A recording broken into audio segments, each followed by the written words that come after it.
So, I've just finished watching Send Help by Sam Raimi, and my God, he still does have it. Of course, he's very, very famous for his whole Evil Dead franchise and his particular camera styles, particular zoom ins, particular cars. And this was a really, really fun movie. I'm not going to lie, it is actually very similar to a couple of other ones I've seen as far as the premise is concerned, which is, a couple of people on an aeroplane who hate each other, being stranded and having to, I suppose, become friends to survive. This stars Rachel McAdams and Dylan O'Brien, who are basically just two people because there's only a few other characters in this, trying to survive on an island after crashing.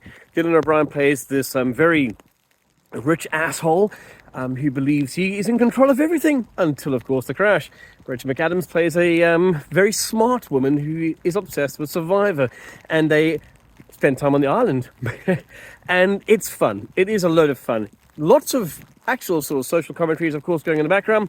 Sam Raimi has never been the person who has shallow movies, even though they do appear to be so. And this is exactly like that. It is a very smart movie. It's gory as all hell, as we would expect. The audience laughed a lot, I'm not going to lie. And that's meant to be that sort of situation. It's like almost like a carry-on movie when it comes to certain films. And Sam Raimi has that kind of feel. It's like if you went and watched Evil Dead now, the audience would laugh when Bruce Campbell did certain things. And that's what you got from this movie.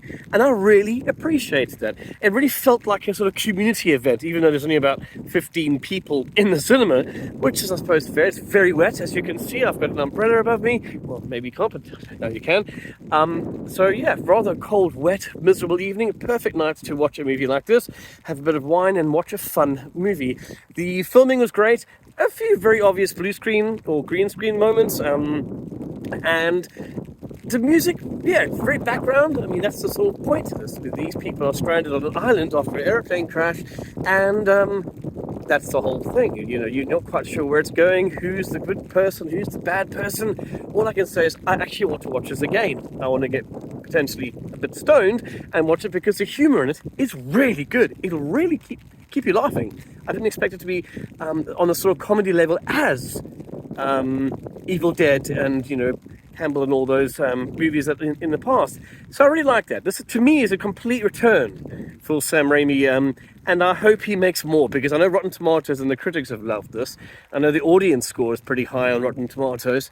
So let's hope we see more of this. To me, this is a 9 out of 10. This is a fun movie, smart movie, well-made movie, except for one or two scenes which are almost glaringly obvious to the point where it's like, maybe it's a deliberate thing. When back in the day when you saw it, it's like, okay, this is a Jason and the Argonauts kind of skeletons in the background. This is a deliberate, oh, they're on a cliff. We know it's not real. Just go with it.